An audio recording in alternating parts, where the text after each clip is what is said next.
शेवगाव शहरात अन्याय विरोधात टपरीधारकांना न्याय मिळावा यासाठी 5 जूनपासून बेमुदत शेवगाव बंदची हाक. शेवगाव शहरातील टपरीधारकांवर नगर परिषदेने केलेल्या कारवाई विरोधात सर्वपक्षीय कृषी समिती व अन्यायग्रस्त टपरीधारकांनी आक्रमक भूमिका घेतली असून त्यांना न्याय मिळावा या मागणीसाठी दिनांक 5 जून 2026 पासून बेमुदत शेवगाव बंदची हाक देण्यात आली आहे. याबाबत प्रशासनाला दिलेल्या निवेदनात म्हटले आहे की नगर परिषदेने अचानक कारवाई करून अनेक टपरीधारकांच्या उदरनिर्वाहाचे साधन हिरावून घेतले आहे.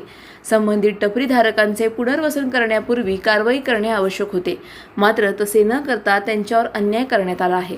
निवेदनानुसार मागील वर्षी नगर परिषदेने 9 मीटर रस्ता खुला करण्यासाठी नोटिसा बजावल्या होत्या. त्यावेळी टपरीधारकांनी 9 मीटर क्षेत्रातील अतिक्रमणे स्वतःहून काढून घेतली होती. असे असताना पुन्हा करण्यात आलेली कारवाई अन्यायकारक असल्याचा आरोप करण्यात आला आहे. दिनांक 2 जूनपासून सर्वपक्षीय कार्यकर्ते व टपरीधारक प्रशासनाच्या कार्यालयासमोर आंदोलन करत आहेत. मात्र अद्याप प्रशासनाने या प्रश्नाकडे गांभीर्याने लक्ष दिले नसल्याचा आरोप आंदोलकांनी केला आहे. त्यामुळे प्रशासनाला जागे करून टपरीधारकांना योग्य न्याय मिळवून देण्यासाठी शुक्रवार दिनांक 5 जून 2026 पासून बेमुदत शेवगाव बंद पाळण्यात येणार असल्याचे निवेदनात नमूद करण्यात आले आहे. या आंदोलनात सर्वपक्षीय कृती समिती व अन्यायग्रस्त टपरीधारक सहभागी होणार असून उद्भवणाऱ्या परिस्थितीस प्रशासन जबाबदार राहील असा इशाराही देण्यात आला आहे. पाहता 9 मीटरची मर्यादा शेवगावकरांना या ठिकाणी शहरासाठी दिलेली होती, परंतु ती मर्यादा ओलांडून जे काही व्यापारी 1-1, 2-2 फुटावर आपला व्यवसाय करीत होते त्यांच्यावर घाला घालण्याचं काम या ठिकाणी नगर परिषदेचं सुरू आहे. आम्ही 2 दिवस लोकशाही मार्गाने या ठिकाणी तहसील कार्यालयासमोर बसलो की आमच्या विनंतीला मान देऊन शिव मॅडम येतील, नगराध्यक्ष या ठिकाणी येतील, परंतु त्यांनी त्याकडे दुर्लक्ष करून अक्षरशः दुर्लक्ष केल्यामुळं उद्यापासून आम्हाला शेवगाव बंदची हाक करावी लागलेली आहे. यातूनही मार्ग निघाला नाही तर आम्ही या ठिकाणी रस्ता रोको करू, परंतु जी काही मर्यादा दिलेली आहे त्याच्यापेक्षा जास्त जी काही काढलंय त्याच्या अतिक्रमणामध्ये आम्हाला दिलासा द्यावा. अन्यथा नगराध्यक्ष असतील, नगरसेवक असतील, शिव मॅडम असतील यांना आम्ही उद्या जाब विचारणार आहोत. याच्यासाठी आज आम्ही कृती समितीने आज निवेदन दिलेलं आहे आणि उद्या त्याच्यामुळं गाव बंद ठेवत आहोत. अशी एक चर्चा झाली. काही 4 दिवस झाले, 3-4 दिवस नोटीस देण्यात आली आणि आज तातडीने लगेच मीटिंग करण्यात आली होती त्या संदर्भात. वास्तविक पाहता आम्हाला असं वाटतंय का हे गाव फक्त मोठ्या लोकांसाठी चालतंय की काय. आज ज्या गोरगरिबांच्या टपऱ्या काढल्या त्यावेळेस कोणालाही विनंती करण्यात आली नाही किंवा विचारणा करण्यात नाही आली, परंतु आज मोठ्या लोकांना 21 दिवस आम्हाला वाटतंय त्यांना सेटलमेंट करण्यासाठी दिले का काय हेच कळत नाही. आणि आज गोरगरिबांचं घर उद्ध्वस्त करून मोठ्या लोकांच्या जर मिटिंगा होत असल्यास तर ही दुर्दैवी बाब आणि भेदभाव असा आहे असं आम्हाला वाटतंय. शेवगाव शहरामध्ये अतिक्रमण या नावाखाली छोटा व्यापारी असेल, हॉकर्स असतील, ते अतिशय म्हणजे जर सांगायचं ठरलं की अतिशय छोटे व्यापारी की जे हातावर आहे, की ज्यांची रोजीरोटीचं मुख्य साधन त्याची टपरी असेल, त्याची हातगडी असेल.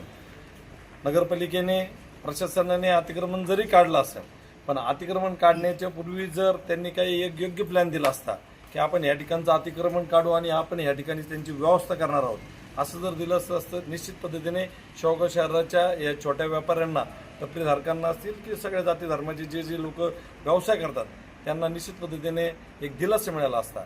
परंतु प्रशासनाने नोटीस देऊन तात्काळ काढणं हे अयोग्य कृती वाटतं.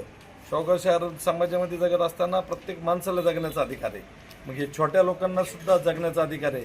तो अधिकार त्यांना देण्यासाठी प्रशासनाने योग्य निर्णय घेतला असता आणि त्यांना काहीतरी संस्थाही या निमित्ताने जरी आपत्ती आली असेल, संस्थेने जर ठरलं असतं की आपण काहीतरी योग्य व्यापारी संकुल उभं करू, त्याच्या माध्यमातून त्यांची स्थानिक स्वराज्य संस्थासुद्धा भक्कम आणि सक्षम झाली असती आणि आमचे छोटे व्यापारीसुद्धा सक्षम पद्धतीने आपला व्यापार करू शकले असते, आपला प्रपंच चांगला चालू शकले असते. म्हणून या ठिकाणी प्रशासनाला थोडीशी विनंती करावी वाटते. आम्ही गेले 2-3 दिवस मान्य तहसीलदारांना भेटलो की आपण एक कोऑर्डिनेशनची बैठक ठेवा, नगरपालिकेचे अधिकारी बोलवा, व्यापारी बोलवा. 9 मीटर आपण आपल्याला कोर्टाने सांगितलेले निर्देश दिलेले आहेत की 9 मीटर काढा. 9 मीटरपेक्षा जास्त काढल्यामुळं सगळेच छोटे व्यापारी आज हतबल झालेले आहेत. म्हणून आपल्या माध्यमातून, आपल्या समाज माध्यमातून या ठिकाणी प्रशासनाला सांगू इच्छितो की आपण तात्काळ हा काहीतरी योग्य निर्णय घेतला पाहिजे. अतिक्रमण निघालंय पण तुम्ही हे सगळे लोक आपण कुठं बसवणार आहोत, कुठे पुनर्वसन करणार आहोत याची कोऑर्डिनेशन बैठक खरं पाहता व्हायला पाहिजे होती, पण ती न झाल्यामुळं उद्या शेवगाव शहरातील सगळे व्यापारी असतील, नागरिक असतील, त्यांनी उद्याचं गाव बंद करून या ठिकाणी आपला निषेध व्यक्त करणार आहेत. तरी मी आपल्या माध्यमातून पुनश्च प्रशासनाला विनंती करतो की आपण ही वेळ खरं पाहता शेवगाव शहरातील छोट्या व्यापाऱ्यावरती येऊन द्यायला नको होती, पण ती आता आलेली आहे. म्हणून आपल्या माध्यमातून या शेवगाव शहरातील व्यापाऱ्यांना आणि सगळेच जे आपले छोटे मोठे व्यापारी आहे त्यांना उद्याच्या या बंदमध्ये आपण सगळ्यांनी सहभागी व्हावं असे मी या ठिकाणी त्यांना. अधिक माहितीसाठी स्टार इंडिया 1 न्यूज पाहत रहा. चॅनलला सबस्क्राईब करा आणि अशाच अपडेट्ससाठी बेल आयकॉन दाबा.